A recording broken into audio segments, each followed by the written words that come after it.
Assalamualaikum warahmatullahi wabarakatuh. Waalaikumsalam. Selamat siang Ustadz Hakam dan teman-teman semuanya. Pada kesempatan kali ini Ana Rima Musika selaku moderator dan kami kelompok 12, kelompok terakhir yang presentasi pada mata kuliah Lugo Am pada semester ini. Izin untuk mempresentasikan terkait hubungan linguistik dengan disiplin ilmu lain. Kelompok kami beranggotakan Alia Kansa, Kurnia Nurhalik, Nadila Karimah, Rangga Arafi, dan Ana sendiri Rima Mustika. Sebelumnya, seperti yang sudah dibahas oleh kelompok-kelompok yang sudah lalu, linguistik itu kan merupakan ilmu yang mempelajari bahasa secara ilmiah dan sistematis gitu. Tapi dalam perkembangannya, linguistik juga bukan hanya membahas tentang struktur bahasa, tapi juga banyak yang berkaitan erat dengan bahasa tersebut. Contohnya bahasa yang memiliki hubungan dengan disiplin ilmu lain, contohnya ilmu sosial, ilmu budaya, ilmu mental dan medis, terus juga ilmu pendidikan kayak gitu. Nah, melalui presentasi ini kita akan menjelaskan hubungan tersebut itu bisa terbentuk kayak gimana, terus cabang-cabang ilmu yang lahir dari keterkaitan tersebut apa aja, dan manfaat penerapannya kayak gitu. Tanpa perlu berlama-lama lagi, kita akan memasuki pembahasan materi untuk pemaparan materi pertama terkait hakikat dan hubungan linguistik yang akan dipresentasikan oleh Ukti Alia Kansa. Kepada Ukti Sasa dipersilakan. Baik, syukron Uti atas kesempatannya. Jadi di sini di bagian awal ini sebelum dibahas oleh rekan lain gitu tentang disiplin ilmu lain tentang linguistik, uh,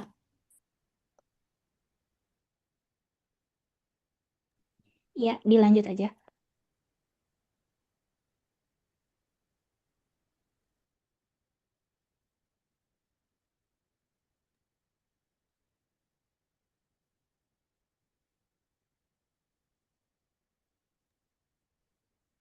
Oke, syukron. Di sini apa jadi pertama ini kita jawab dulu pertanyaan yang apa sih sebenarnya linguistik itu gitu kan. Ini sebenarnya mengulas aja sih ya. Jadi kalau dalam program studi kita kan linguistik ini kan sering disebut juga sama ilmu lugoh gitu kan. Nah, secara definisi. Nah, kalau eh secara garis besar gitu. Nah, secara definisi linguistik itu adalah studi ilmiah yang mengkaji tentang bahasa. Nah, karena ini studi ilmiah, jadi sifat itu harus deskriptif, objektif, dan juga empiris seperti itu. Nah, maksudnya gimana? Jadi kalau objek dan empiris, artinya ilmu ini tuh mengkaji tentang fakta bahasa adanya berdasarkan data nyata gitu di lapangan, bukan berdasarkan asumsi kita seperti itu. Nah, yang kedua ini ada sistematis. Jadi karena analisisnya pakai metode ilmiah, jadi ini tuh harus terstruktur gitu, seperti itu. Nah, yang perlu digarisbawahi, linguistik ini kan bukan tentang perspektif atau asumsi gitu kan. Nah, ilmu ini tuh nggak hadir cuma buat em, ngehakimin gitu atau ngejudge bahasa mana yang benar atau salah secara sosial gitu. Nah, linguistik ini cuma bertugas mencatat dan membedah fenomena kebahasaan itu sendiri. Nah, selanjutnya ini, lalu jadi apa sih hubungannya bahasa sama linguistik gitu? Nah, gampangnya gini, bahasa itu kan adalah fenomena atau objek konkretnya yang ada di dunia nyata. Nah, yang kita pakai sehari-hari gitu. Nah, sedangkan kalau linguistik itu tuh ibaratnya kayak eh, pisau analisisnya gitu atau alat yang kita pakai untuk membedah dan memahami struktur di dalam bahasa tersebut. Jadi keduanya ini bahasa dan linguistik ini tuh gak bisa dipisahkan. Seperti itu. Boleh di next slide?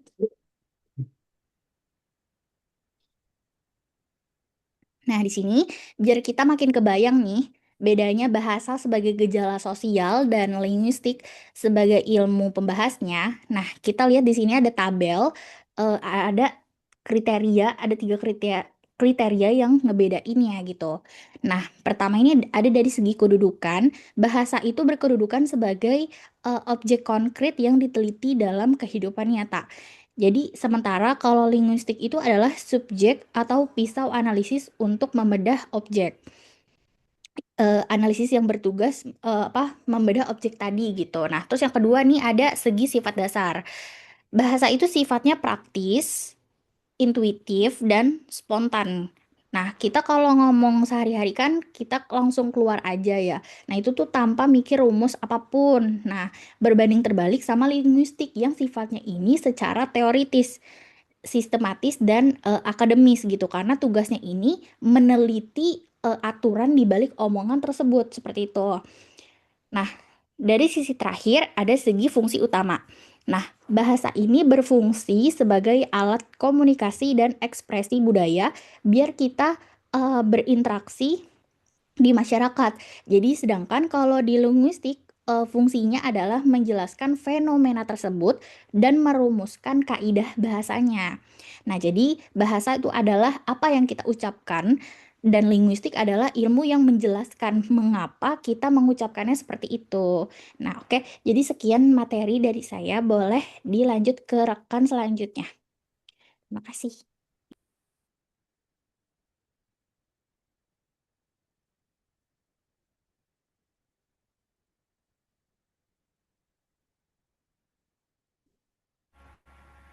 Baik,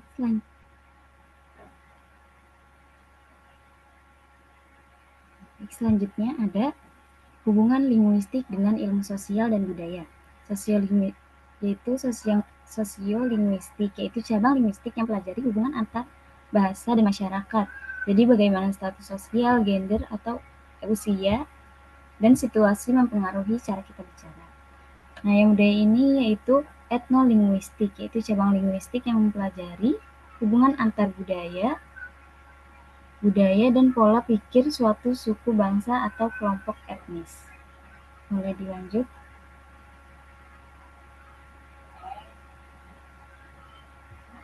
Oke. Hubungan linguistik dengan ilmu sosial atau sosiolinguistik. Sosiolinguistik ini memandang bahasa bukan sekedar sistem lambang bunyi yang statis, melainkan sebuah alat interaksi sosial yang dinamis. Penggunaan bahasa dipengaruhi oleh status sosial, tingkat pendidikan, gender, usia, tingkat keakraban, serta situasi formal atau informal, yaitu konteks situasi. Nah, untuk contoh sosiolinguistik ini, yang pertama ada bahasa berdasarkan konteks sosial dan situasi, yaitu konteks akademik atau formal ketika mahasiswa di kelas. Jadi mengganti kata ganti yang digunakan adalah saya dan bapak atau ibu.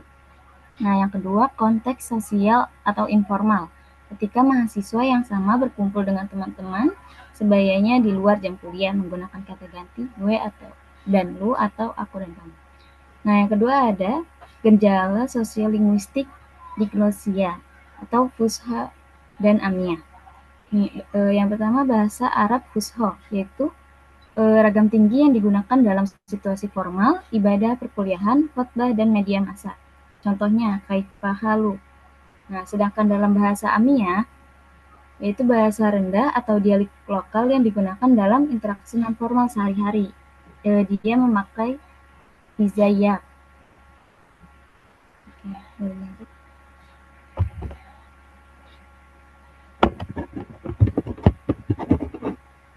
Next.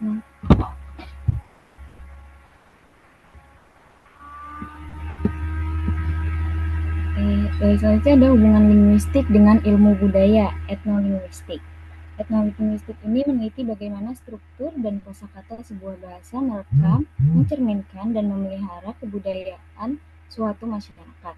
Jika sebuah konsep dinilai sangat penting dalam suatu kebudayaan atau lingkungan tempat mereka tinggal, maka bahasa masyarakat tersebut akan memiliki istilah yang sangat kaya dan spesifik untuk konsep tersebut. Contoh etnolinguistik yaitu kekayaan leksikal kosakata berdasarkan kebutuhan budaya. Contohnya tanaman yang masih ditanam di sawah disebut padi. Buliran padi yang sudah dipanen dari tangkainya disebut gaba. Padi yang sudah dilepaskan dari kulit luarnya disebut beras. Beras yang sudah matang disebut nasi, dan nasi yang pada dasar kuali atau yang meras disebut intit. Nah, kalau dalam bahasa Arabnya itu seperti unta, secara umum itu ibil. Unta jantan dewasa itu disebut jamal, unta betina dewasa disebut nako, dan unta yang baru lahir disebut puar. Nah, mungkin sekian dari saya, bisa dilakukan oleh rekan saya. Terima kasih.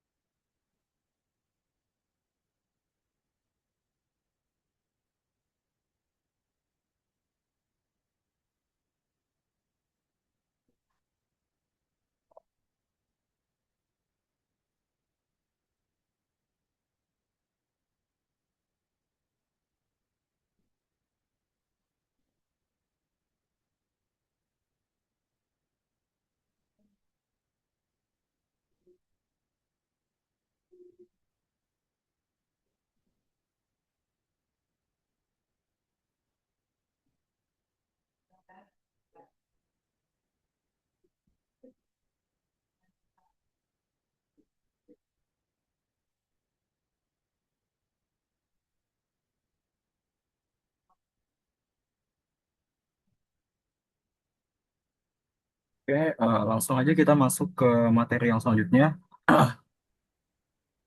Jadi, hubungan linguistik dengan ilmu mental dan medis. Jadi, linguistik itu nggak cuma mempelajari struktur bahasa ya, apa yang telah kita tahu kalau linguistik itu pasti hubungannya dengan bahasa. Tapi kali ini linguistik itu juga ada hubungannya dengan ilmu mental dan medis. Jadi, linguistik itu kerjasama sama berbagai disiplin ilmu, termasuk ilmu mental dan medis ini, yang mana dua ilmu ini kalau berhubungan dengan linguistik itu melahirkan dua cabang utama, yaitu psikolinguistik dan neurolinguistik, yang mana uh, psikolinguistik itu adalah cabang linguistik yang mana dia itu mempelajari hubungan antara bahasa dengan proses mental manusia.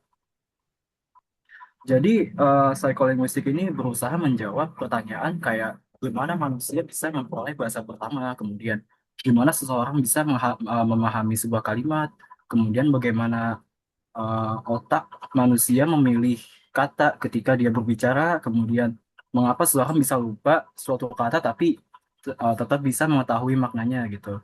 Jadi singkatnya, psikolinguistik ini mempelajari gimana sebuah pikiran manusia itu memproses sebuah bahasa yang ingin mengucapkan. Nah, kemudian cabang yang kedua dari hubungan antara linguistik dengan ilmu medis yaitu neurolinguistik. Jadi neurolinguistik ini Jadi neurolinguistik ini cabang linguistik yang mana yaitu mempelajari hubungan antara bahasa dengan sistem saraf, khususnya di bagian otak.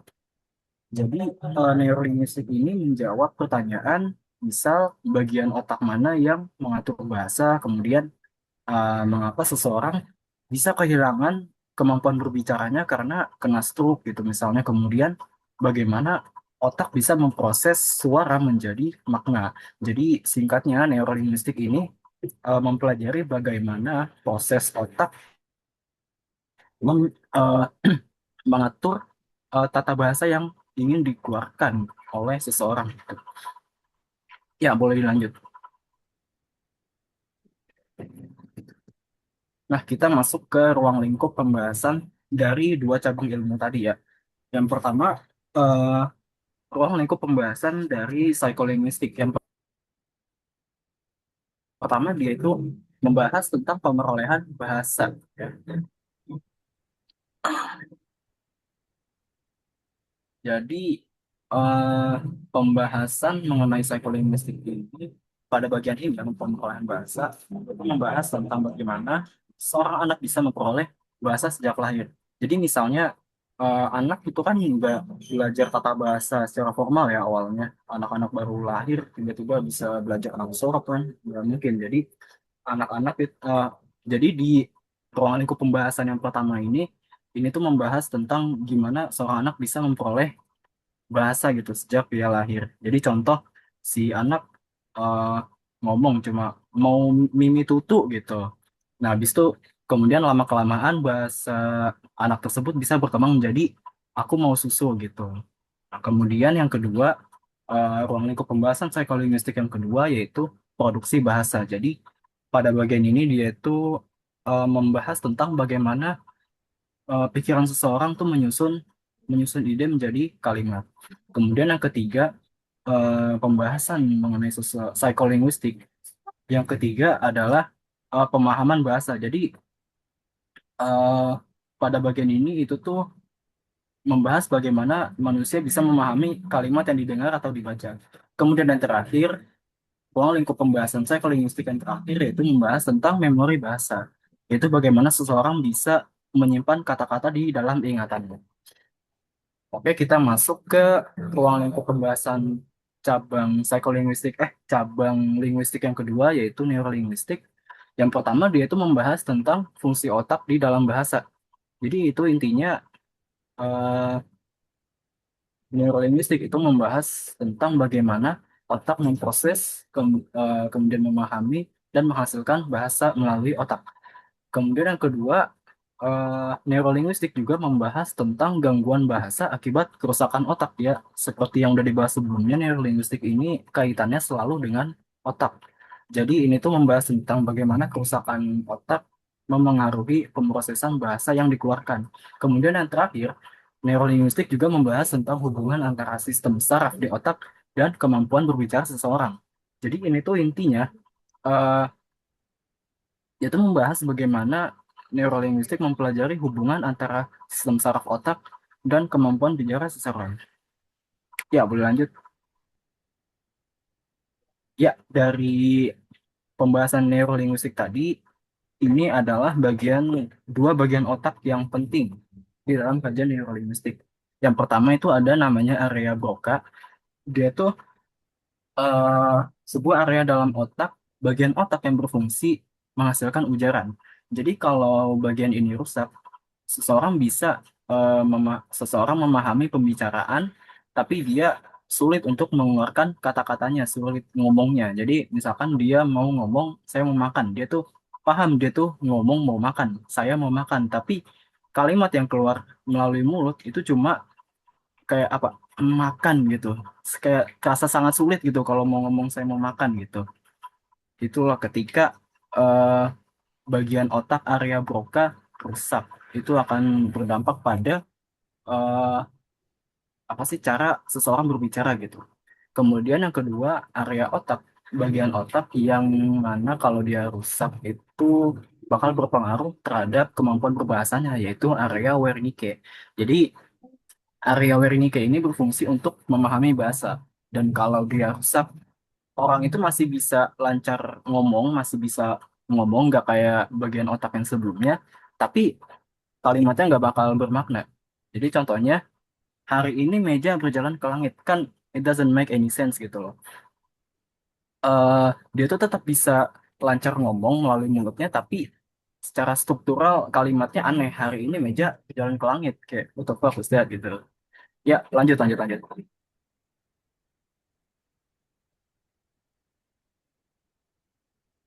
Nah, ini ada dua manfaat dari cabang ilmu linguistik yang udah berkaitan dengan eh, ya pokoknya manfaat psikolinguistik dan neurolinguistik lah. Yang pertama untuk manfaat psikolinguistik dia itu bisa membantu pembelajaran bahasa, kemudian bisa membantu terapi gangguan bahasa pada anak, kemudian bisa membantu memahami perkembangan bahasa manusia. Kemudian yang kedua, manfaat neurolinguistik yang pertama itu ada diagnosis afasia, kemudian terapi pasien stroke, dan rehabilitasi gangguan bicara seseorang. Kemudian yang terakhir, neurolinguistik ini bermanfaat untuk penelitian otak dan bahasa. Ya, lanjut.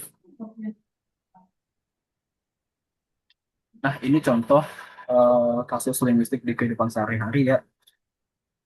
Contoh yang pertama itu ada anak ngomong, aku udah makan, aku udah mam. Padahal bentuk yang benar itu aku sudah makan. Jadi sebenarnya si anak ini udah paham konsep kalau dia mau makan tuh harus ngomong apa. Tapi cara pengucapan struktur bahasanya itu masih kurang gitu. Karena si anaknya masih dalam proses mental dalam milih bentuk kata yang benar. Atau ya apa ya, pemahaman itu masih bisa berkembang masih lebih jauh lagi lah karena dari masih anak-anak gitu kan.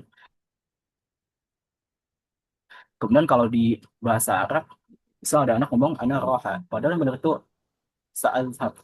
Jadi si anak ini tahu kalau dia tuh maksudnya dia mau ngomong mau pergi gitu. Ana roha, tapi proses mental dalam apa memilih bentuk gramatikal yang benar itu masih belum sempurna. Harusnya dia ngomong saat, tapi dia ngomong ana roha.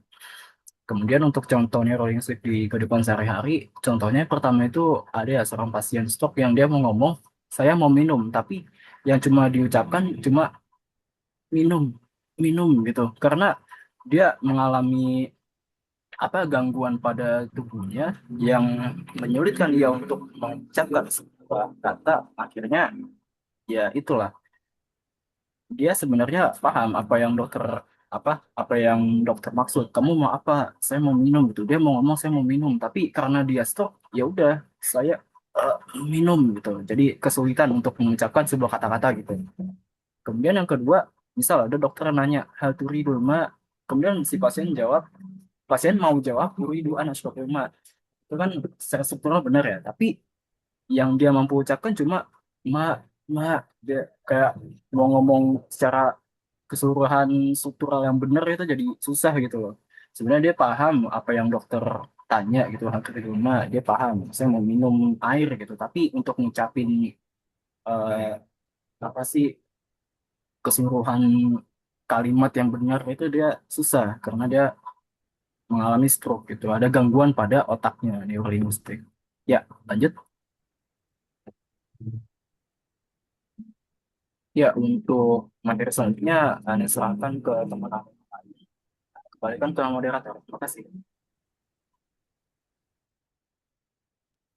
Baik, terima kasih Falik atas pemaparan materinya. Dilanjut ke pemaparan selanjutnya yaitu pengajaran bahasa Arab yang akan dipresentasikan oleh Akhir Rangga. Kepada Rangga dipersilakan. Oke, syukron moderator. Sekarang kita masuk ke pembahasan tentang linguistik terapan dalam metodologi pengajaran bahasa Arab.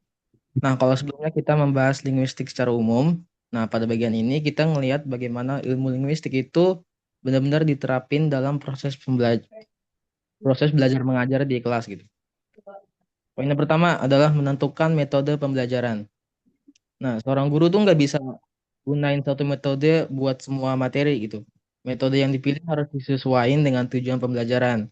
Misalnya, kalau targetnya siswa mampu berbicara dalam bahasa Arab, tentu metode seperti dialog, bermain peran, atau diskusi akan lebih efektif dibandingin cuma dengerin penjelasan guru gitu. Sebaliknya, kalau materinya tentang kaidah atau tata bahasa, guru bisa mengkombinasikan penjelasan dengan latihan agar siswa lebih mudah memahami konsepnya gitu. Lalu poin yang kedua, linguistik membantu guru menyesuaikan materi dengan kemampuan siswa. Nah, dalam pembelajaran bahasa Arab, materi sebaiknya diberikan secara bertahap. Guru bisa memulai dari pengenalan kosakata sederhana, kemudian nyusun kalimat, lalu berlanjut ke materi tata bahasa yang lebih kompleks. Penyusunannya itu yang bertahap seperti membuat siswa tidak merasa kesulitan dan proses belajar menjadi lebih terstruktur gitu. Selanjutnya, poin berikutnya, linguistik juga membantu guru mengembangkan keterampilan berbahasa. Seperti yang kita tahu, teman-teman, ada 4 keterampilan utama, yaitu menyimak, berbicara, membaca, dan menulis. Tapi masing-masing keterampilan ini membutuhkan pendekatan yang berbeda. Misalnya, kemampuan berbicara akan berkembang jika siswa sering berlatih menggunakan bahasa Arab secara langsung. Sedangkan kemampuan membaca akan meningkat melalui latihan memahami teks dan menambah kosakata. Lalu poin yang terakhir, linguistik membantu guru mengatasi kesalahan berbahasa. Guru dapat mengetahui apakah kesalahan siswa berasal dari pelafalan, pembentukan kata, atau penyusunan kalimat. Nah, dengan begitu, guru nggak cuma mengatakan bahwa jawaban siswa itu salah, tapi juga bisa ngejelasin penyebab kesalahannya apa dan memberikan cara memperbaikinya gitu. Oke, next slide.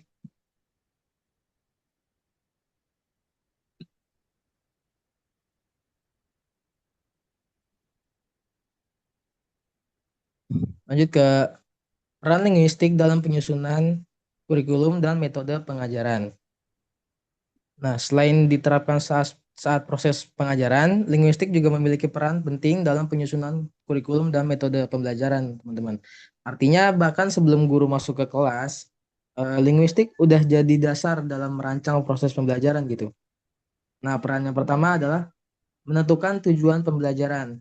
Guru perlu menerapkan kompetensi apa yang ingin dicapai oleh siswa gitu. Misalnya, apakah setelah pembelajaran siswa diharapkan mampu membaca teks Arab, berbicara dalam percakapan sederhana, atau memahami kaidah nahu dan sorof. Nah, tujuan yang jelas akan memudahkan guru dalam menentukan langkah pembelajaran berikutnya. Lalu poin yang kedua adalah menyusun materi secara bertahap. Materi pembelajaran itu harus disusun secara sistematis, dimulai dari yang paling mudah menuju yang lebih sulit. Misalnya, siswa dikenalkan terlebih dahulu dengan huruf hijaiyah, habis itu kosakata, habis itu kalimat sederhana, hingga akhirnya memahami struktur kalimat dan kaidah bahasa Arab.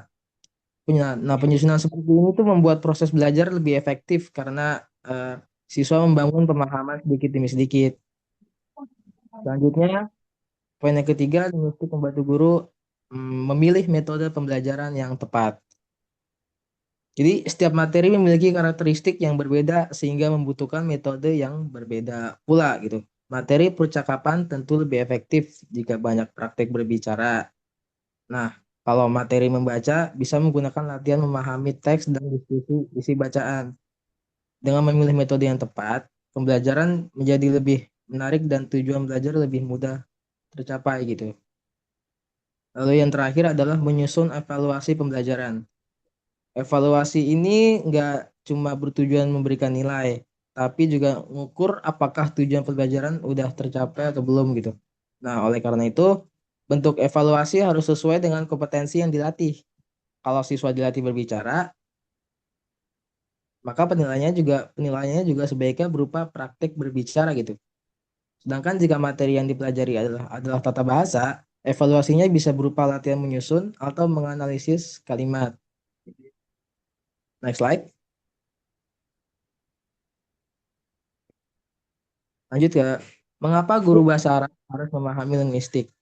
Nah, dari pembahasan sebelumnya, kita bisa melihat bahwa pemahaman linguistik merupakan bekal yang sangat penting bagi seorang guru bahasa Arab, teman-teman. Kenapa? Karena yang pertama, guru harus memahami sistem bahasa Arab.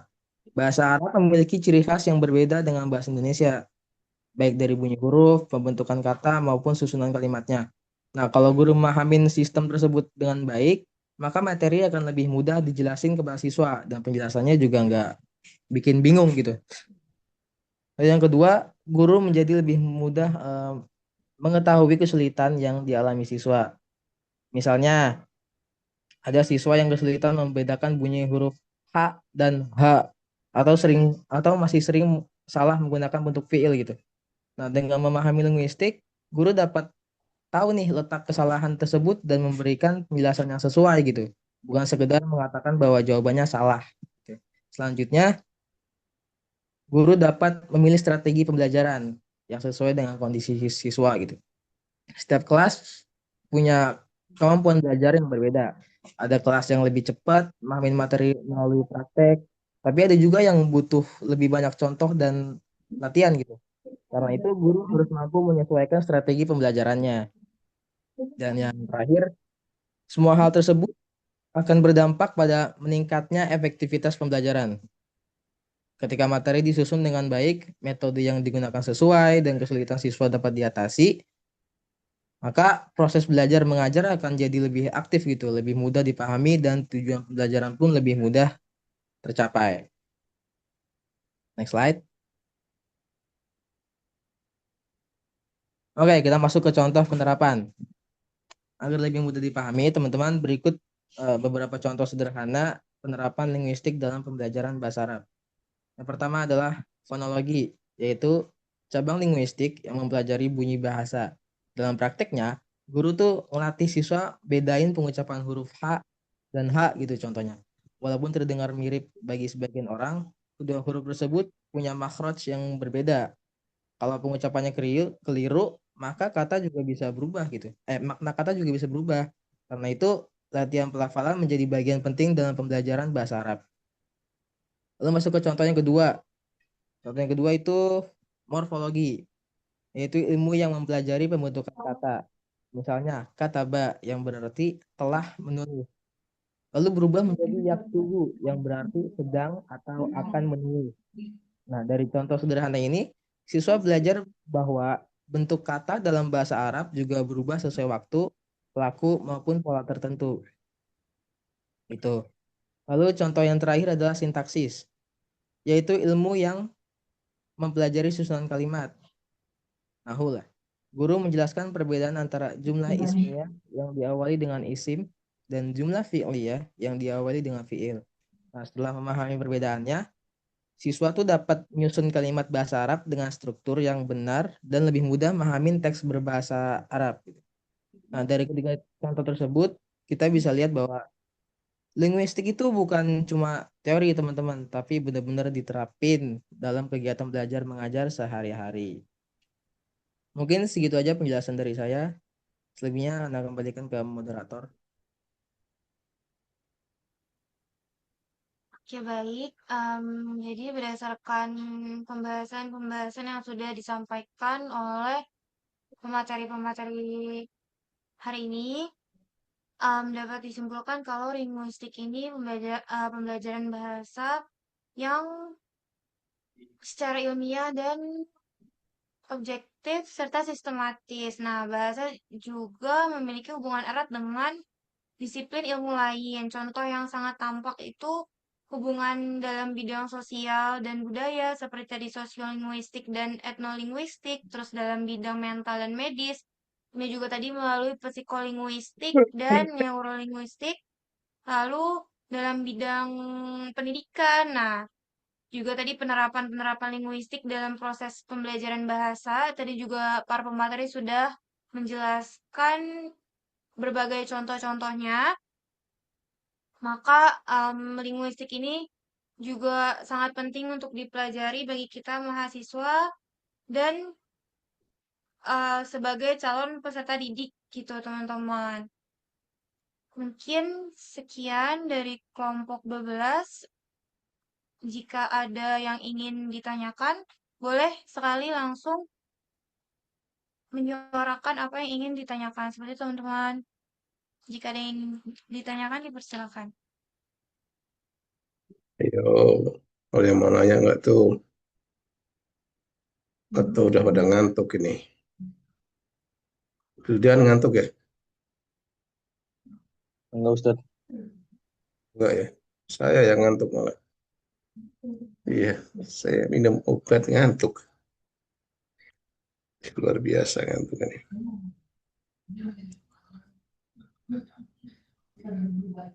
Ayo,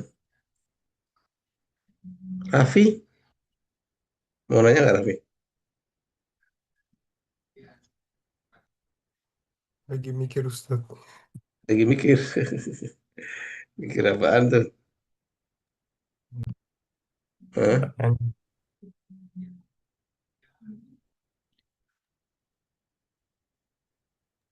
Pertanyaannya Ustaz. Mikir pertanyaannya ya. Apa tuh?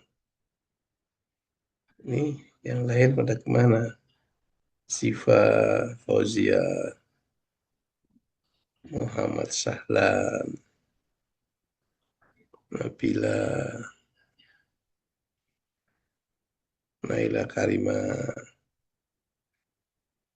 Adinda Nursada, pada kemana itu ya? Muhammad Ahlan apa Muhammad Sahlan? Sahlan, Sahal itu ya. Iya, iya, iya, ya Allah. Oke, itu disimpulkan tuh kan, linguistik merupakan ilmu yang mempelajari bahasa secara ilmiah, objektif, dan sistematis. Ya. Linguistik memiliki hubungan erat dengan semua disiplin ilmu sebenarnya. Ya. Jadi linguistik itu memiliki hubungan erat dengan semua disiplin ilmu. Tidak hanya ilmu sosial, tidak hanya mental, tidak hanya medis, tidak hanya pendidikan. Ya. Jadi linguistik juga itu mempunyai hubungan dengan ekonomi misalnya, ya, dengan ekonomi. Ya, bagaimana menggunakan bahasa yang berhubungan dengan dunia perbankan misalnya, ya, dengan dunia perbankan, ya, di situ penggunaan bahasa itu jelas beda, ya. Nah, karena memang bahasa itu adalah sebuah fenomena manusia, ya. Fenomena manusia, ya, fenomena manusia. Jadi mempelajari linguistik itu adalah hal penting, ya, adalah hal penting bagi siapapun, ya, bagi siapapun. Contoh misalnya, ya, ketika Anda ingin membuat film, misalnya kan, nah, film Unyil misalnya, atau film Ipin, atau film apa namanya, nah itu kan dihubungannya dengan psikolinguistik, ya. Film ini untuk anak umur berapa, ya? Film remaja, film dewasa, atau film anak-anak, nah, atau film keluarga. Itu tentu penggunaan bahasanya akan beda, ya. Penggunaan bahasanya akan beda. Jadi mempelajari ilmu bahasa itu sangat bermanfaat untuk semua disiplin ilmu, ya. Untuk semua disiplin ilmu, semuanya, ya, semua disiplin. Ketika Anda belajar apa namanya filsafat ilmu, ya, ya, belajar filsafat ilmu, bahasa merupakan salah satu dari 3 anasir yang bisa mengembangkan dunia. Nah, perkembangan ilmu di dunia ini didukung oleh 3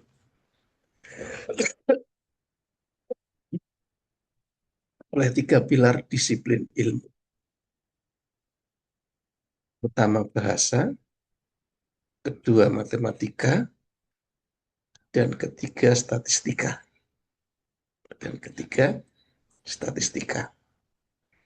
Ketika bahasa tidak bisa diukur, maka matematikalah yang akan menggantikannya. Ya, ketika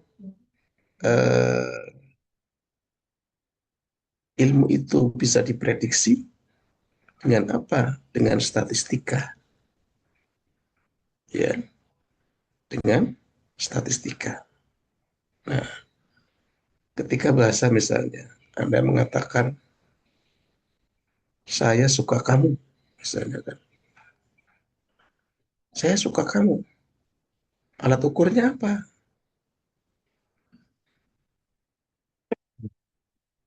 Kita suka itu bisa diukur dengan tingkat keseringan misalnya, ya.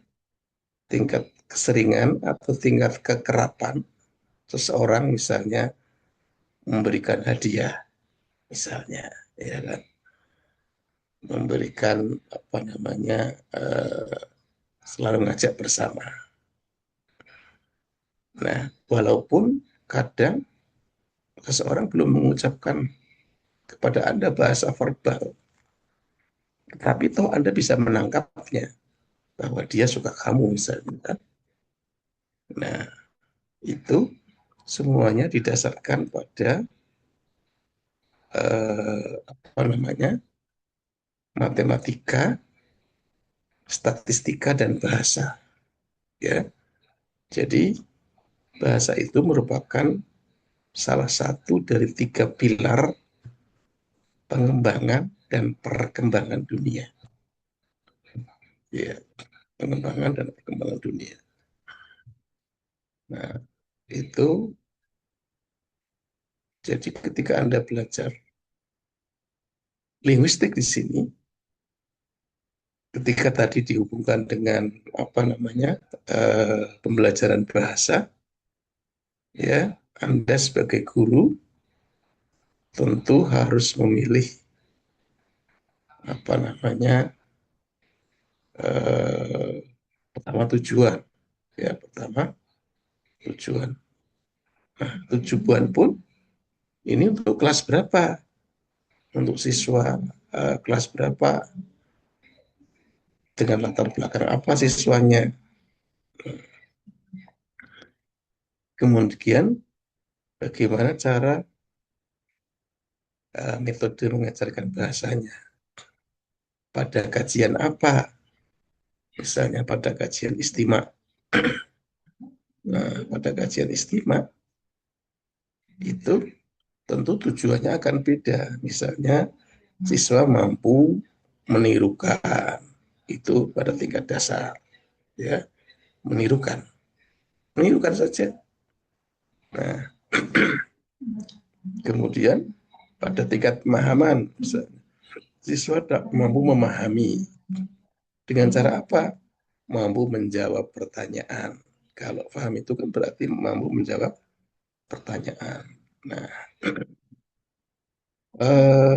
pembelajaran dapat dianggap berhasil misalnya kalau sudah memenuhi kompetensi dari tujuan yang diterapkan. Tidak harus misalnya belajar bahasa Arab itu harus bisa ngomong, ya kan? Nah, kan tujuannya belum tentu bisa ngomong, ya kan? Tujuannya misalnya ketika Anda siswanya dalam apa namanya, pembelajaran bahasa tingkat dasar, siswa mampu menulis apa namanya, tulisan bergandeng dan tulisan tidak bergandeng. Ketika sudah bisa menulis bergandeng atau tidak bergandeng yang sendiri, yang terpisah, misalnya seperti dal, ya, seperti ro misalnya, ya. Nah, itu artinya ketika dia sudah bisa menerapkan apa namanya, menerapkan dari ketiga tadi, ya, menerapkan dari ketiga tadi, berarti tujuan itu sudah tercapai, ya kan? Nah, oleh karena itu, ketika Anda membuat sebuah pembelajaran, tentukan tujuannya, tentukan kompetensinya, ya,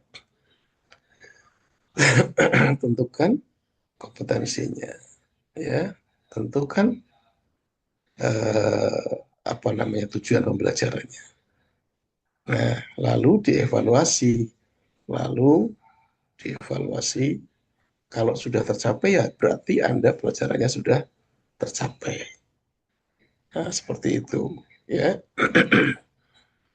Sekarang misalnya Anda belajar di bahasa Arab di UNJ ini kan S1, ya. Di situ ada visi misinya, ya, visi misinya. Nah, dari setiap misi itu diturunkan pada RPS. Nah, pada RPS. RPS kan. Nah, RPS itu harus apa namanya, menggambarkan tujuan. Nah, sekarang kan ada istilah RPS OBE, ya. OBE itu yang berbasis outcome, ya, yang berbasis outcome, artinya berbasis luaran, ya, luaran. Nah, ketika hari ini misalnya ini ditutup apa namanya, share screen-nya tutup aja nggak apa-apa. Ya. Rima Mustika mana Rima Mustika? Hadir, Ustaz. Ya tutup aja itu share screen-nya tutup dulu. Oke, baik. Sepertinya tidak ada yang bertanya. Hmm, Ana tutup dan dikembalikan ke Ustadz. Terima kasih. Iya, jadi gitu ya. Nah, kalau sekarang misalnya ketika Anda lulus, ya, saya kadang ini apa namanya, eh, apa ya, sedih, betapa sedih ketika eh, ketika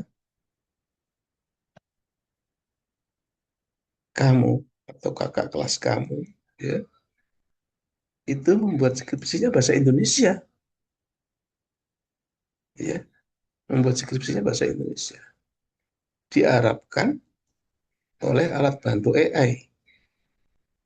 Ketika ditanya, nggak tahu artinya. Ya kan aneh kan? Kamu tahu artinya ini nggak? Enggak, Ustadz. Kamu tahu artinya ini enggak? Enggak, Ustadz. Nah kan aneh itu. Sekarang kamu 3 tahun setengah kemana aja? Ya, kalau prodi apa namanya Jepang, ya mahasiswanya bisa cas-cis bahasa Jepang. Kalau prodi Mandarin, mahasiswanya bisa cas-cis bahasa Mandarin. Kalau prodi apa namanya eh, Jerman, mahasiswanya bisa cas-cis bahasa Jerman. Nah, pertanyaan saya, kalau Anda mahasiswa bahasa Arab, bisa nggak ngomong Arab? Itu. Nah, itu sebuah pertanyaan besar yang mesti digali di mana letak kesalahannya. Ya, sebuah problem besar yang harus digali. Ya, Anda nulis di pelajaran bahasa Arab ada mata kuliah kitabah, ada kan? Ada mata kuliah muhadasah atau apa namanya percakapan. Ya, di bahasa Arab juga ada mata kuliah apa menerjemahkan juga ada. Nah,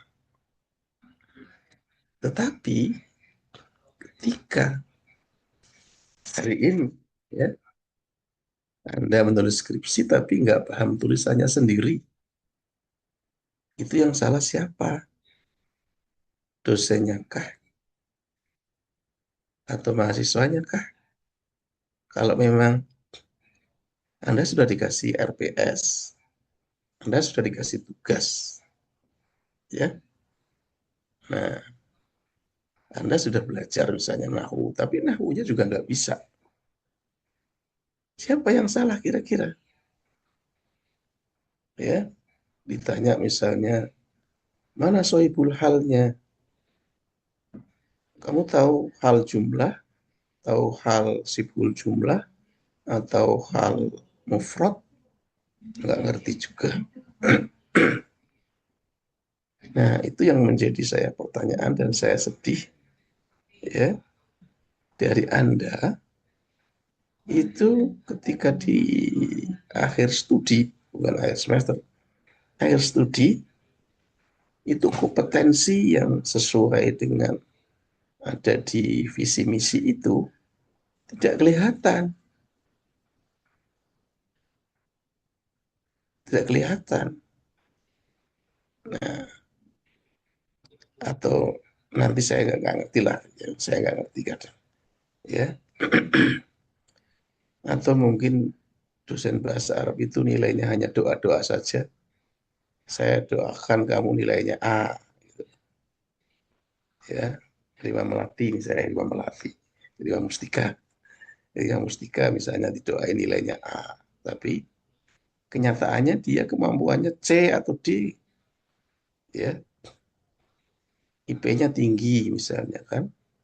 maju di mana wisuda itu dengan perolehan IPK 4,0 misalnya kan. Nah, tapi diajak ngomong bahasa Arab nggak bisa, disuruh nulis bahasa Arab nggak bisa. Ya, apakah fenomena itu ada? Ada. Mungkin dosen bahasa Arab terlalu ini kali ya, terlalu rohim, ya, terlalu rohim. Sudah rohim, rohman, ya kan? Ini kasih tambah terlalu luar biasa, ya. Ya, khususnya bidang keterampilan, ya, khususnya bidang keterampilan. Ya, khususnya bidang keterampilan. Kalau ini linguistik ini kan mata kuliah teoritik. Ini tergantung Anda mau baca atau tidak, ya kan?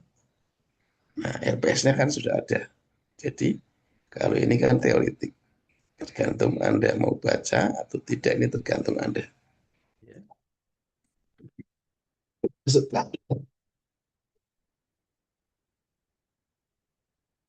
Seperti itu, ya.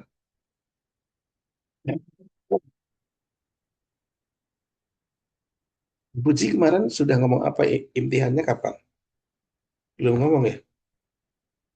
Udah ngomong belum, Imam Melati? Sudah, Imam Ustaz. Melati, Imam Mustika, Sudah. saya Imam Melati. Sudah, Ustaz.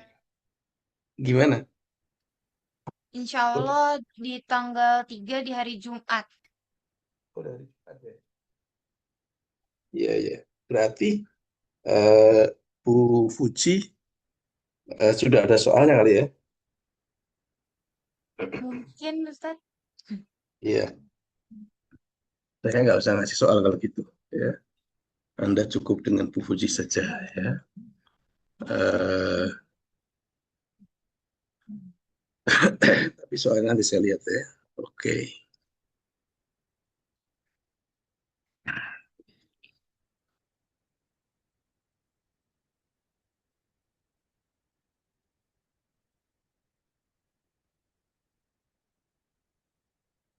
Iya.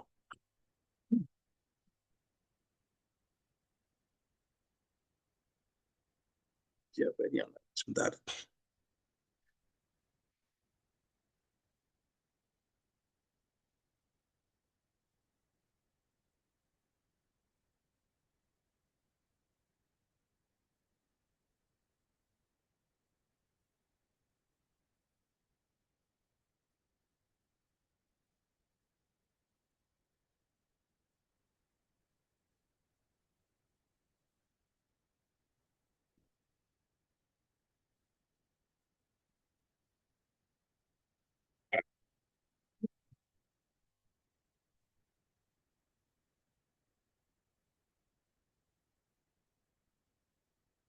Iya.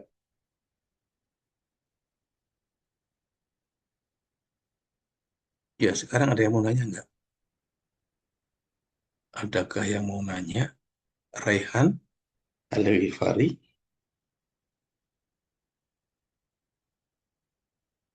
atau teman yang lain?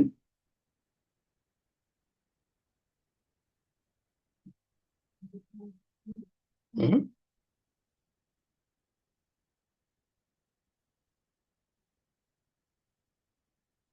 Ya, ada nggak mau nanya? Hmm?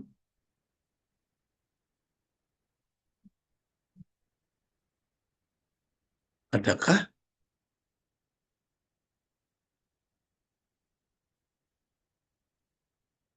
Hal indakum soal? Ka'annakum fahimun aulam yafham telah nadri, ya.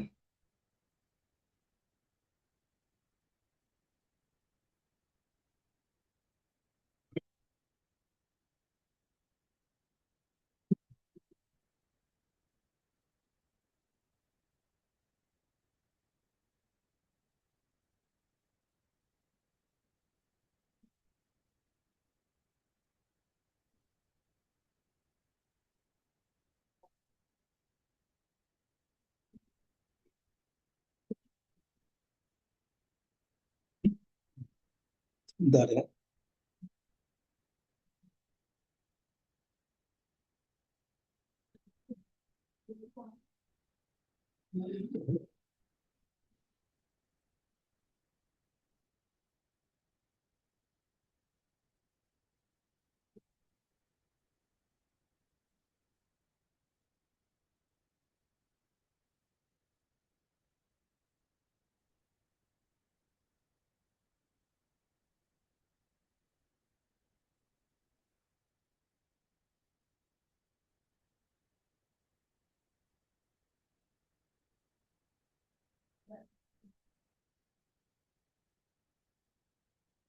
Iya, eh iya, kalau nggak ada yang nanya, kita sudahi saja ya. Kuliah ini kan kuliah terakhir ya. Jadi ilmu logoh itu memang ada hubungannya banyak dengan berbagai macam disiplin ilmu ya. Banyak sekali dengan berbagai macam disiplin ilmu. Tadi sudah banyak diterangkan salah satunya. Saya memang saya beberapa kali nggak masuk di sini kan. Iya, beberapa kali nggak masuk di sini. Karena memang sudah ada junior saya kan. Nah, ngapain saya juga masuk kalau juniornya sudah masuk, ya kan? Kalau junior saya sudah masuk, ngapain saya masuk juga ya? Jadi saya memberikan kesempatan kepada dosen-dosen muda, nah, untuk apa namanya?